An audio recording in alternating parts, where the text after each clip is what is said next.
DMTV Info, votre chaîne d'information en temps réel. La politique, la santé, le sport, les faits de société, la musique, les rumeurs et bien plus encore. Vous découvrirez cela dans notre chaîne DMTV Info.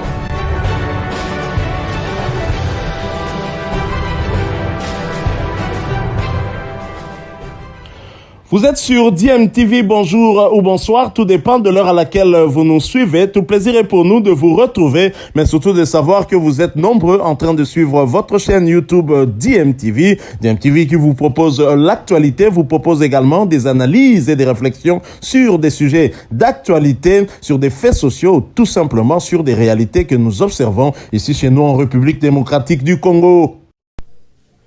La République démocratique du Congo connaît son adversaire depuis le samedi 22 janvier dernier, adversaire pour les barrages des éliminatoires de la Coupe du Monde Qatar 2022. Ce sera bien les Lions de l'Atlas du Maroc qui continuent à évoluer du côté de la Coupe d'Afrique des Nations, et les Marocains qui se sont imposés face aux Malawites dans le cadre des huitièmes de finale de cette compétition se qualifient pour les quarts de finale et devraient affronter le vainqueur de Côte d'Ivoire, Égypte.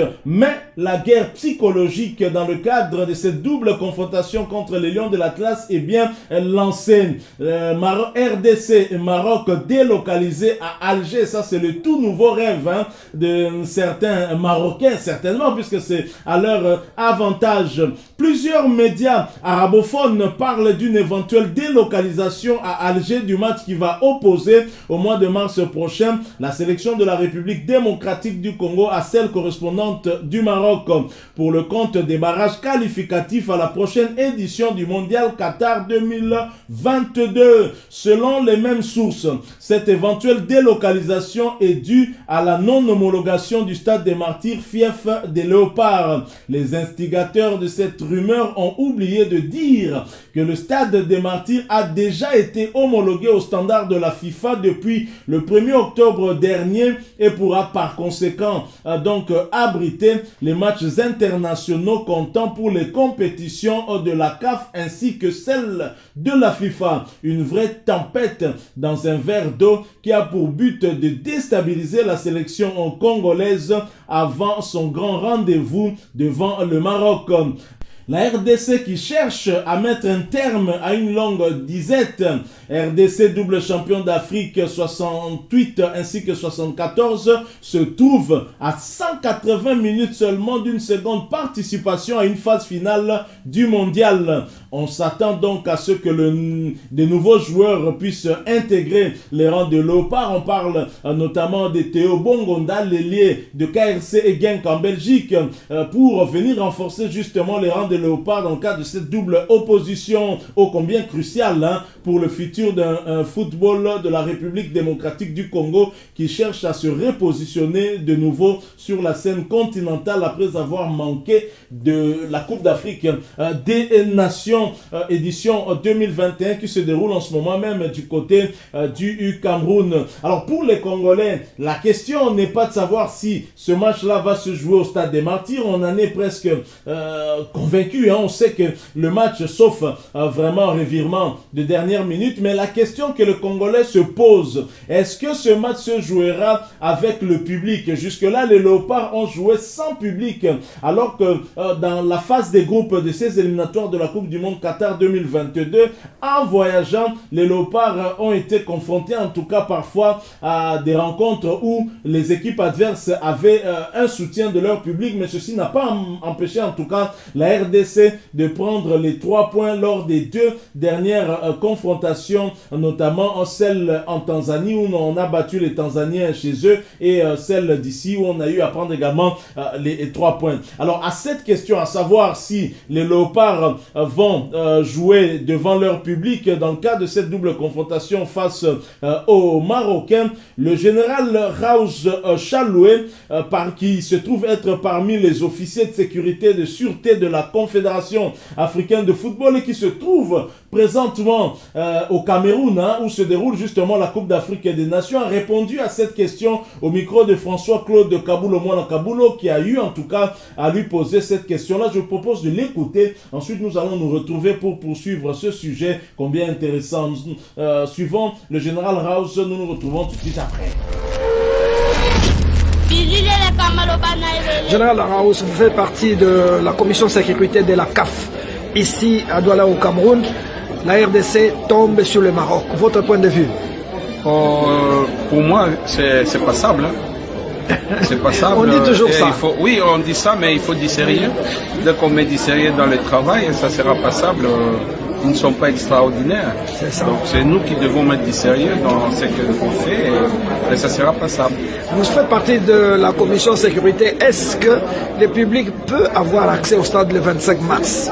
Bien sûr, si la fédération congolaise demande, avec l'appui du gouvernement et avec notre commission de sécurité, je vais appuyer ça pour qu'on autorise la moitié du public dans les stades. Ça sera possible. Mais on a une chance extraordinaire. On a un chef d'État qui adore l'équipe nationale et il va certainement s'impliquer. Ça, c'est extraordinaire, comme je l'ai dit. C'est un monsieur qui aime bien le football, le commandant suprême, comme nous on aime bien l'appeler. C'est un sportif numéro 1. Donc la RDC va être vraiment à la Coupe du Monde. Avec lui, comme on dit, Fatih Béton, on va être à la Coupe du Monde. Alors, pour le public congolais qui sera le 25 mars au stade de Martyrs, vous avez un message? C'est appuyer à fond l'équipe nationale, appuyer à fond. Il ne faut pas attendre qu'on marque, il faut commencer dès le départ, appuyer l'équipe et c'est ça qui va pousser tous les joueurs à faire le but. Il faut qu'on gagne au départ et au retour on préserve ce qu'on va faire au départ. Vous êtes ici au Cameroun, ça les léopards, ça fait mal quand même, hein? Je représente quand même. Ça ne fait pas mal mais je représente. Je suis là, et il y a aussi les arbitres qui sont là. Et nous avons le secrétaire général qui est aussi congolais, donc nous sommes représentés. Oui, on espère qu'en 2023 en Côte d'Ivoire on sera présent au niveau de l'équipe nationale. Ça c'est promis. On s'implique et surtout comme la fédération, il va avoir de nouvelles autorités. Voilà, nous sommes de retour. Hein. Vous venez de suivre là le général House qui a été très clair. Hein. Je pense que c'est à la République démocratique du Congo également de faire cette demande. Je me rappelle qu'avant le match contre le Bénin ici, on avait fait cette demande qui a été rejetée par la Confédération africaine de football et la FIFA. Et cette fois-ci, je pense qu'il faudrait réunir toutes les conditions pouvant permettre l'accès du public au stade pour que les Léopards bénéficient de l'apport de ce 12e homme sur le terrain qui pourra bien évidemment booster cette équipe-là pour arracher la victoire. Mais une victoire ne va pas suffire. Encore faut-il se donner une marge avant le match retour au Maroc. Et bien évidemment, le général Raus a dit que si la Fédération congolaise de football association, appuyée par le gouvernement congolais, faisait une demande qu'il allait bien évidemment appuyer aussi, je pense qu'il faudrait plutôt chercher à répondre aux exigences de la FIFA et de la CAF quant à ceux et se préparer déjà justement à mettre le stade des Martyrs dans un profil qui pourrait justement nous permettre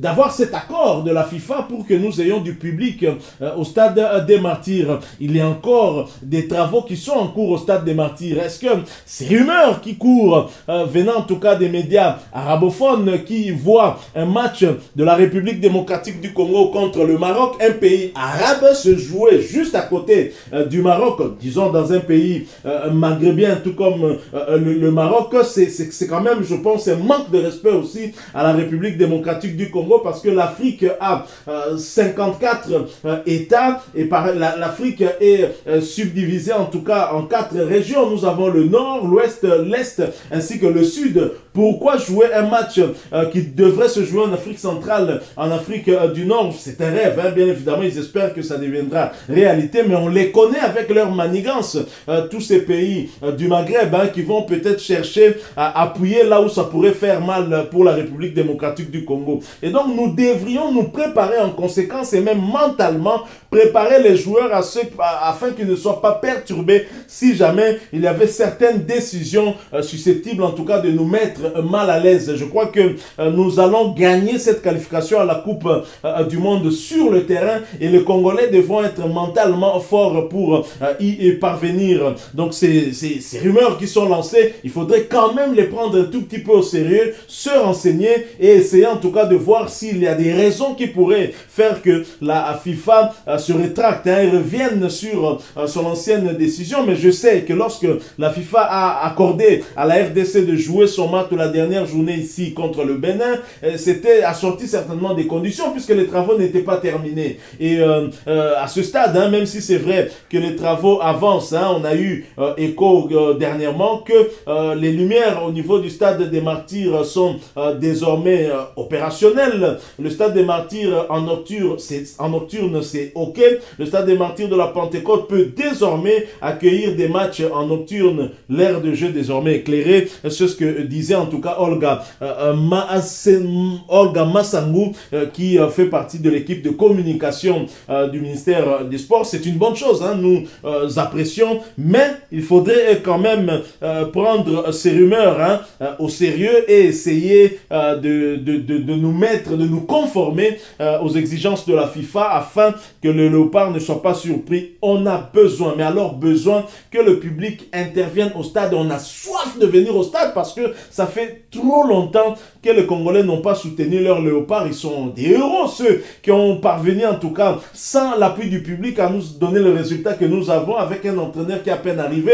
Je crois que le chef de l'État, Félix Antoine Tshisekedi, on a fait allusion à lui dans cet élément que nous venons de nous proposer, doit s'impliquer très sérieusement. Au-delà d'ailleurs de l'homologation ou non du stade des Martyrs, il y a également aussi ce conflit entre la fédération et le ministère des Sports. Ce n'est pas bien et que nous puissions aller dans ces conditions affronter les Marocains, ce n'est pas intéressant. Revenons sur une table, que tous nos différends soient aplanis afin que nous puissions être dans des bonnes conditions pour affronter cette belle équipe du Maroc qui, je le rappelle, s'est débarrassé du Malawi. Le Maroc qui a un mental très fort, qui a été mené au score par des Malawites valeureux et qui est revenu et qui, grâce à son latéral droit, Achraf Hakimi, a pu obtenir finalement cette victoire combien importante et qui les propulse finalement du côté des quarts des finales de cette compétition. Donc le Maroc est une équipe sérieuse que nous devrions aborder avec le plus de sérieux possible. N'est pas nous attarder sur ce qui s'était passé en 73. C'est passé, c'est vrai que si nous nous sommes qualifiés pour la Coupe du Monde en Allemagne en 74, c'est la finale, on l'avait joué contre le Maroc. Avec ce match aller ici 3-0 et au retour, les Marocains ont déclaré forfait parce que même s'ils gagnaient, ils ne pouvaient plus prendre la première place au détriment de la RDC. Voilà dans quelles conditions nous étions qualifiés. Mais 73, c'est loin derrière nous. Nous avons fait 48 ans sans aller à une autre phase finale de la Coupe du Monde. Je pense qu'on devrait nous concentrer, ne pas avoir de complexe de supériorité, aborder très sérieusement cette double confrontation en prenant match par match, en nous focalisant d'abord par rapport à cette première rencontre que nous allons jouer ici chez nous en République démocratique du Congo. Alors voilà l'information que nous avons voulu échanger avec vous.